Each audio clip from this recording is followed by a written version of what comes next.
Hello students, मैं आनंद sir स्वागत करता हूं आप सभी का आपके अपने YouTube channel sci fi study में। स्टूडेंट्स, आज की इस वीडियो में हम लोग कक्षा 9 पृष्ठीय क्षेत्रफल और आयतन का प्रश्नावली 13B हल करने वाले हैं। पिछली वीडियो में स्टूडेंट्स प्रश्न नंबर 17 तक पूरा कंप्लीट कर चुके थे।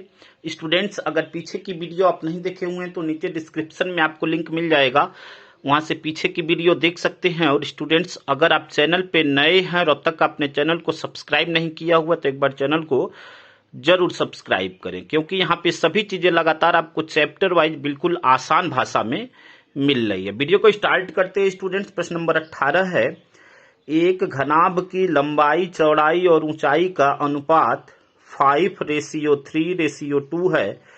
यदि घनाभ का संपूर्ण पृष्ठीय क्षेत्रफल 558 घन सेंटीमीटर हो तो उसकी कोरों की माप ज्ञात कीजिए।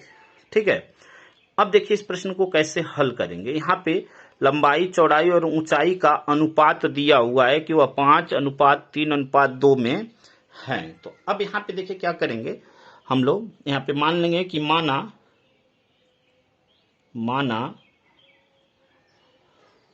घनाभ की लंबाई, माना घनाभ की लंबाई, माना घनाभ की लंबाई यल बराबर 5x, इसके साथ यक्स लगा लेना इन सभी के साथ। ठीक है, 5x। ठीक है, फिर चौड़ाई 3x, यहां से चौड़ाई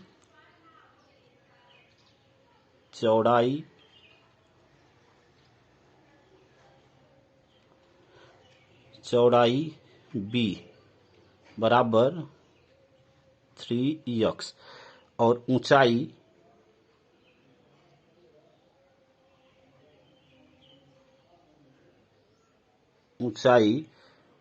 h बराबर 2x। ठीक है स्टूडेंट्स, अब देखिए घनाभ का संपूर्ण पृष्ठीय क्षेत्रफल दिया हुआ है तो उसको लिख लेते हैं।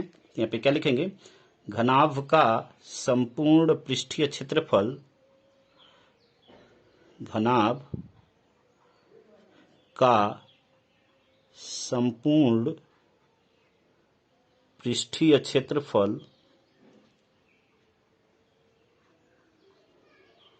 घनाभ का संपूर्ण पृष्ठीय क्षेत्रफल बराबर कितना दिया हुआ है, 558 सेंटीमीटर स्क्वायर या घन सेंटीमीटर, बात एक ही है। ठीक है, अब देखिए घनाभ के संपूर्ण पृष्ठ का फार्मूला क्या होता है उसको लिख लेते हैं। तो घनाभ के संपूर्ण पृष्ठ का फार्मूला होता है 2 ब्रैकेट में लेंथ गुणे ब्रेड्थ प्लस ब्रेड्थ गुणे हाइट प्लस हाइट गुणे लेंथ बराबर 558 के। उम्मीद करते हैं कि यह लाइन आप अच्छी तरह समझ गए होंगे। यह घनाभ के संपूर्ण पृष्ठ का फार्मूला होता है। अब सभी वैल्यू हमें पता है, उन सभी वैल्यू का मान यहाँ पे रख लेंगे। तो यहाँ पे देखिए 2, लेंथ का मान 5x गुणे ब्रेड्थ का मान क्या है 3x प्लस ब्रेड्थ का मान 3x गुणे हाइट का मान 2x। ठीक है, प्लस अब यहाँ पे हाइट का मान 2x और लेंथ का मान 5x। ठीक है स्टूडेंट्स, उम्मीद करते हैं कि इतनी बात आपको अच्छी तरह समझ में आ गई होगी। यह क्या हो जाएगा 558। ठीक है, अब देखिए और इसको सरल कर लेते हैं।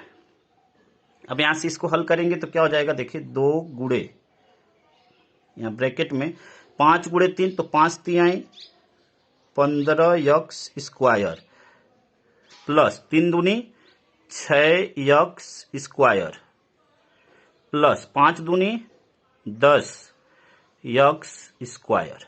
ठीक है, उम्मीद करते हैं कि इतनी बात आपको अच्छी तरह समझ में आ गई होगी और यह बराबर हो जाएगा 558 के। अब यहां से इन सभी को ऐड कर लेंगे तो यह क्या हो जाएगा, 15, 10, 25 और 6, 31। यह हो जाएगा आपका 31 यक्स स्क्वायर बराबर, देखिए 2 को हम यहां से बटे में भेज देंगे। जब इधर हम लोग पक्षांतर करेंगे तो यहां से 2 मल्टीप्लाई में दूसरी साइड जाएगा तो वह डिवाइड में चला जाएगा, यानी 558 बटे में 200 इसको कट कर देंगे तो 2 दूनी 4, 5 में से 4 गया 1 और यह 5 15, 2 सत्ते 14, 1 18 और 2 9 18। ठीक है, अब यहां से यक्स का मान निकालना है। 279 आ गया। अब यक्स का मान, तो यहां पे देखिए यक्स के मान के लिए क्या करेंगे, अब यह 31 भी बटे में आ जाएगा, यानी 279 और बटे में 31। अब इससे भाग देंगे तो देखिए 9 बार में यह कट जा रहा है, 9 एकम 9, 9 3 27। तो एक्स स्क्वायर का मान तो 9 आया। अब इसका वर्गमूल ले लेंगे तो यक्स का मान क्या आ जाएगा, यहां से यक्स का मान 3। ठीक है स्टूडेंट्स, उम्मीद करते हैं कि यहां तक बिल्कुल आप अच्छी तरह समझ गए होंगे। अब देखिए जब यक्स का मान आपको पता चल गया तो लंबाई चौड़ाई और ऊंचाई तीनों में रख देंगे, वही आंसर हो जाएगा। ठीक है, तो अब यहां पे रखते हैं, यहां पे देखिए लंबाई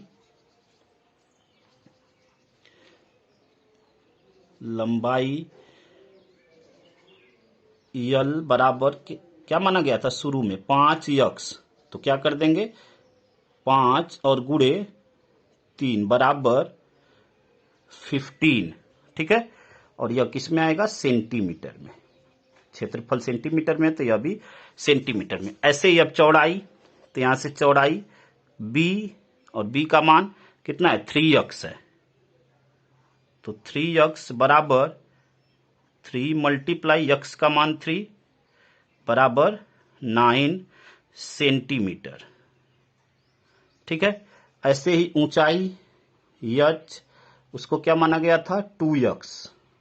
तो 2 मल्टीप्लाई 3 बराबर 6 सेंटीमीटर। ठीक है स्टूडेंट्स, उम्मीद करते हैं कि इतनी बात आपको अच्छी तरह समझ में आ गई होगी स्टूडेंट्स। तो यही आपका आंसर हो जाएगा। ठीक है, 15, 9 और 6 यहां पे लिख सकते हैं। अभिष्ट कोरें,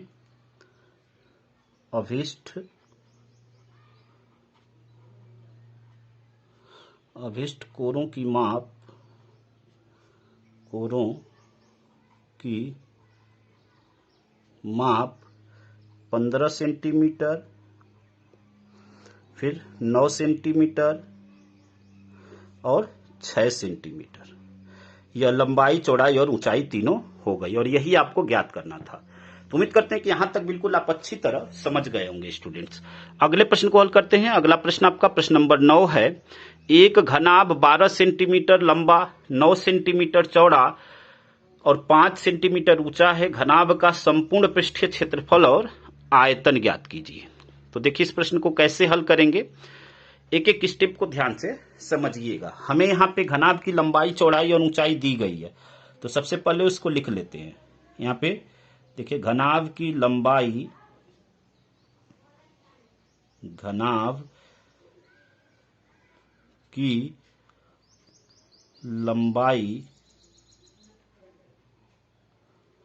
लंबाई बराबर 12 सेंटीमीटर।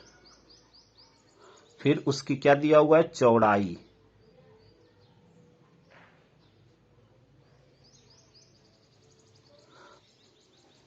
चौड़ाई बराबर 9 सेंटीमीटर। ठीक है, फिर क्या दिया हुआ है, ऊंचाई 5 सेंटीमीटर, ऊंचाई h बराबर 5 सेंटीमीटर। ठीक है स्टूडेंट्स, अब देखिए घनाभ का संपूर्ण पृष्ठ, तो फार्मूला वही लगाएंगे जो ऊपर लगा हुआ है। तो क्या लिखेंगे यहाँ पे, घनाभ का संपूर्ण पृष्ठ बराबर घनाभ का संपूर्ण पृष्ठ बराबर, घनाभ का संपूर्ण पृष्ठ बराबर टू ब्रैकेट में फार्मूला क्या होता है, लेंथ गुणे ब्रेड्थ प्लस ब्रेड्थ गुणे हाइट प्लस हाइट गुणे लेंथ। सभी मान हमें पता है, उन सभी मानों को यहाँ पे रख देंगे। तो लेंथ का मान देखिए क्या है 12, तो यहाँ पे 12 गुणे ब्रेड्थ का मान 9 प्लस ब्रेड्थ का मान 9 और हाइट का मान 5 प्लस हाइट का मान 5 और लेंथ का मान 12। अब इसको हल कर लेंगे स्टूडेंट्स, तो यह क्या हो जाएगा 2 गुणे यह 12 नवा 108, 9 पचे 45 और यह 12 पचे 60। अब इन सभी को ऐड करके और 2 का गुणा कर लेंगे। ठीक है, तो अब इन सभी को ऐड करके 2 का गुणा कर लेते हैं। तो देखिए ऐड करेंगे तो क्या हो जाएगा, यहाँ पे 0 या 5 और यह 8, तो 8 और 5 13, 3 एक हासिल। ठीक है, 6 4 10, 10 और 1 11। ठीक है, एक हासिल, 1 और 1 2, 2 का गुणा कर देंगे इसमें, तो यह क्या हो जाएगा 2 तिहाई 6, 2 एक कम 2 और 2 दूनी 4, यानी 426 घन सेंटीमीटर, 426 घन सेंटीमीटर। ठीक है स्टूडेंट्स, यह आपका एक आंसर यहाँ पे आ गया। उम्मीद करते हैं कि इतनी बात आपको अच्छी तरह समझ में आ गई होगी। हाँ, यहाँ पे घन सेंटीमीटर नहीं, आपका संपूर्ण पृष्ठीय क्षेत्रफल है, तो यहाँ पे वर्ग सेंटीमीटर हो जाएगा, यानी सेंटीमीटर स्क्वायर। ठीक है, अब देखिए, अब आपसे आयतन पूछा हुआ है, तो अब घनाभ के आयतन का फार्मूला लगाएंगे। तो यहाँ पे घनाभ का आयतन बराबर घनाभ का आयतन बराबर क्या होता है फार्मूला, लंबाई गुणे चौड़ाई गुणे ऊंचाई। तो लंबाई का मान 12, तो 12 गुणे चौड़ाई का मान 9 और गुणे ऊंचाई का मान 5। गुणा कर लेते हैं यहां से, तो 12 पचे 60 और 60 में 9 का गुणा हो जाएगा, तो 9 छके 54, 540 और यह होगा आपका घन सेंटीमीटर में, घन सेंटीमीटर में। ठीक है स्टूडेंट्स, तो उम्मीद करते हैं कि यहां तक बिल्कुल अच्छी तरह आप समझ गए होंगे स्टूडेंट्स। यही 2 आंसर हुआ आपका, जो संपूर्ण पृष्ठ हुआ वह हुआ आपका 426 सेंटीमीटर स्क्वायर। ठीक है, और दूसरा आंसर क्या हुआ 540 घन सेंटीमीटर। ठीक है, यही दोनों आपका आंसर हो जाएगा। तो उम्मीद करते हैं कि यहां तक बिल्कुल आपको अच्छी तरह समझ में आ गया होगा स्टूडेंट्स। अगले प्रश्न को हल करते हैं स्टूडेंट्स। अगला प्रश्न आपका प्रश्न नंबर 20 है। 6 मीटर भुजा के वर्गाकार फर्श के कमरे में 180 घन मीटर हवा है, कमरे की ऊंचाई ज्ञात कीजिए। तो अब यहाँ पे देखिए, यह वर्गाकार फर्श की भुजा दिया हुआ है, तो सबसे पहले उसको लिख लेते हैं। तो यहाँ पे लिखेंगे वर्गाकार फर्श की भुजा बराबर 6 मीटर। वर्गाकार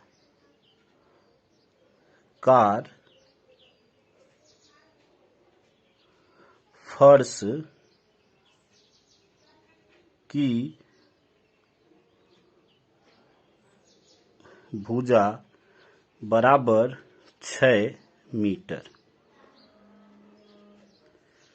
अब यहां से देखिए, यहां से हम उस वर्ग का हम क्षेत्रफल निकाल सकते हैं। ठीक है, तो अब यहां से लिखेंगे वर्गाकार कमरे का क्षेत्रफल बराबर वर्गाकार कमरे का क्षेत्रफल, वर्गाकार कमरे का क्षेत्रफल बराबर, देखिए वर्ग के क्षेत्रफल का फार्मूला होता है भुजा का स्क्वायर। यहाँ पे भुजा का मान क्या है 6, यानी 6 का स्क्वायर यानी 6 गुणे 6 बराबर यह हो जाएगा 36 मीटर स्क्वायर, 36 मीटर स्क्वायर। ठीक है, यह वर्गाकार कमरे का क्षेत्रफल हो गया। अब देखिए, कमरे में 180 घन मीटर हवा है, तो यहाँ पे लिखेंगे कमरे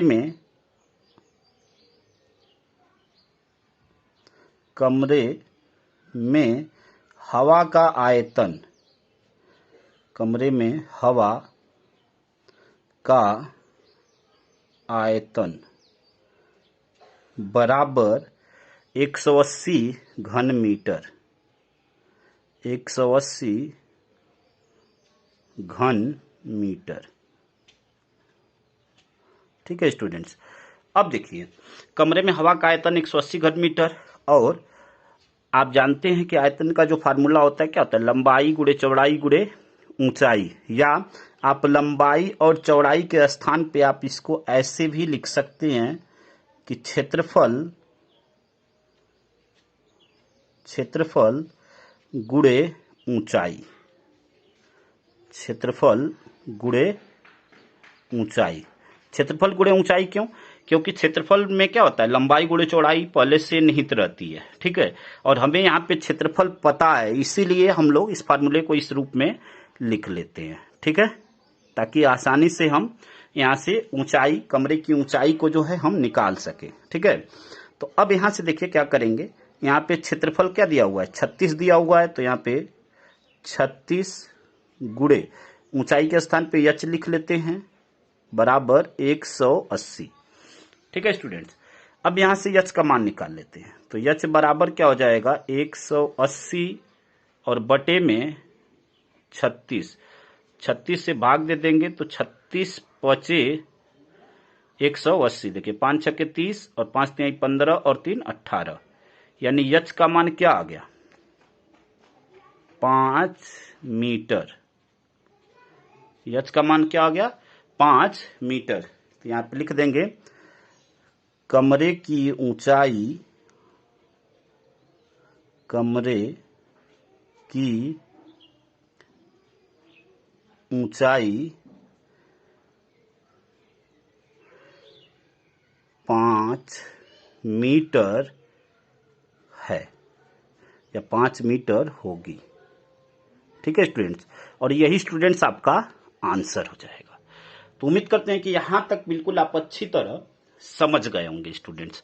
अगले प्रश्न को हल करते हैं। अगला प्रश्न आपका प्रश्न नंबर 21 है, किसी आयताकार वस्तु का आयतन 10,368 डेसीमीटर क्यू है, इसकी विमाओं में 3:2:1 का अनुपात है, इसकी विमाएं ज्ञात कीजिए। यानी आपको आयतन दिया हुआ है और विमाओं का अनुपात दिया हुआ है, और इसकी लंबाई चौड़ाई और ऊंचाई आपसे पूछ रहा है। ठीक है, तो सबसे पहले जो विमाएं हैं उसको जैसे पिछले प्रश्न में हम लोगों ने माना है वैसे यक्ष के रूप में मान लेंगे। तो अब यहां पे मान लेते हैं कि माना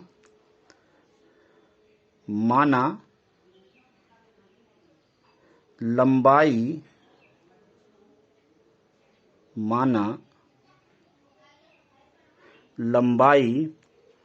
3x, माना लंबाई बराबर 3x,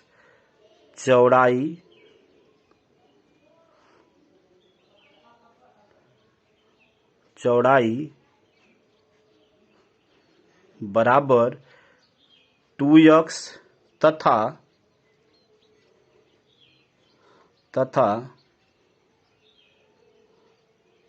ऊंचाई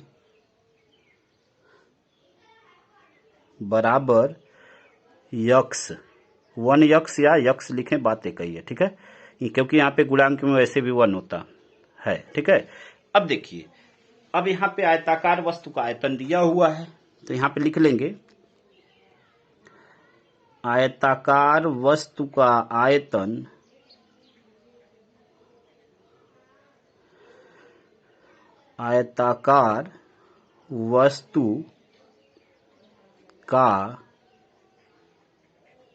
आयतन बराबर 10,368 डेसीमीटर का क्यू।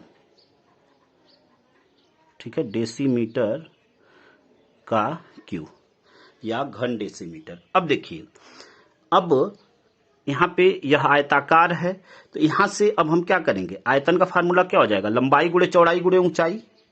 फार्मूला क्या होगा, लंबाई गुणे चौड़ाई गुणे ऊंचाई बराबर 10,368। ठीक है, 10,368। यहां से लंबाई का मान रख लेंगे। लंबाई का मान क्या हो जाएगा, 3x गुणे चौड़ाई का मान 2x गुणे ऊंचाई का मान 1x बराबर 10,368। अब इन सभी का गुणा कर लेंगे। 3 दूनी 6, 6x क्यू, यहाँ पे 6, 1 घात 2 घात 3 घात। ठीक है, 3 दूनी 6 और 6 में 1 का गुणा होगा तो 6 ही होगा, तो 6x क्यू बराबर 10,368। यहाँ से यक्स का मान निकालना है स्टूडेंट्स, तो यह क्या हो जाएगा, 10,368 और बटे में 6 से भाग दे देंगे यहाँ पे। अब यहाँ से 6 से भाग दे देंगे, देखिए क्या आ जाएगा आपका, 6 कम 6, 10 में से 6 गया 4, 3 उतार लिए 43, 6 सते 42। ठीक है, 1 16, 6 दूनी 12। ठीक है, 4 48 और 6 बटे 48 यानी 1728 आ गया। क्या आ गया, 1728। और 1728 जो है यह 12 का क्यू है, 12 का क्यू है। ठीक है ना, इसको हम क्या लिख सकते हैं, 1728 को 12 का क्यू। यहाँ अब यहाँ से यक्स का मान चाहिए, तो यहाँ पे जब घनमूल लेंगे इसको हम क्या लिख दे, 12 का क्यूब। चाहे तो आप 3 से 3 कट गया तो यक्स का मान 12 आ गया, या आप यह कह सकते हैं कि यहाँ से घनमूल ले लें 1728 का तो वह 12 आएगा। ठीक है, तो यहाँ से यक्स बराबर क्या आ गया, 12। अब यहाँ से लंबाई चौड़ाई और ऊंचाई ज्ञात कर लेंगे। तो अब यहाँ से लिखेंगे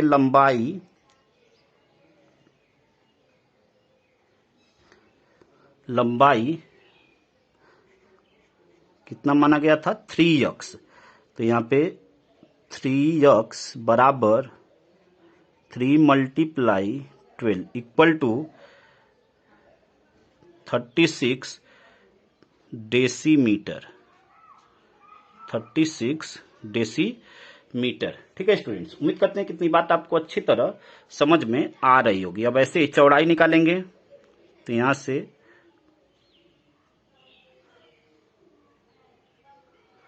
चौड़ाई बराबर, चौड़ाई क्या होगा यहां से 2x, तो 2x बराबर 2 × x का मान 12। गुणा कर लेंगे, 12 दूनी 24, यह भी क्या हो गया, डेसीमीटर। ठीक है, 24 डेसीमीटर। अब ऊंचाई निकाल लेंगे, तो ऊंचाई क्या हो जाएगा, यहां से ऊंचाई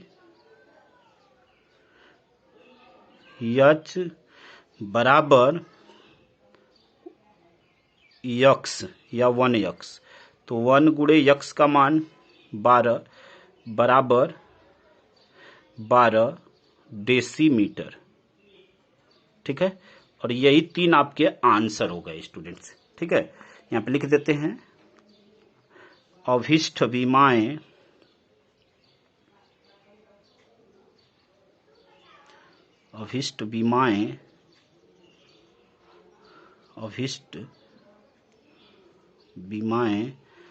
कितना, 36 डेसीमीटर। ठीक है, 24 डेसीमीटर। यह सभी लंबाई चौड़ाई ऊंचाई क्रमशः हैं, 24 डेसीमीटर तथा 12 डेसीमीटर। यही स्टूडेंट्स आपका आंसर हो जाएगा। ठीक है, तो उम्मीद करते हैं कि प्रत्येक प्रश्न आपको अच्छी तरह समझ में आ गया होगा स्टूडेंट्स। बाकी के बचे हुए प्रश्नों को स्टूडेंट्स अगली वीडियो में कंप्लीट करेंगे। अगली वीडियो में यह पूरा चैप्टर आपका समाप्त हो जाएगा। स्टूडेंट्स, अगर यह वीडियो आपको अच्छा लगा हो तो वीडियो को लाइक करिए, कमेंट करिए और अपने दोस्तों तक अधिक से अधिक मात्रा में शेयर करिए और चैनल को जरूर सब्सक्राइब करिए। धन्यवाद स्टूडेंट्स। जय हिंद, जय भारत।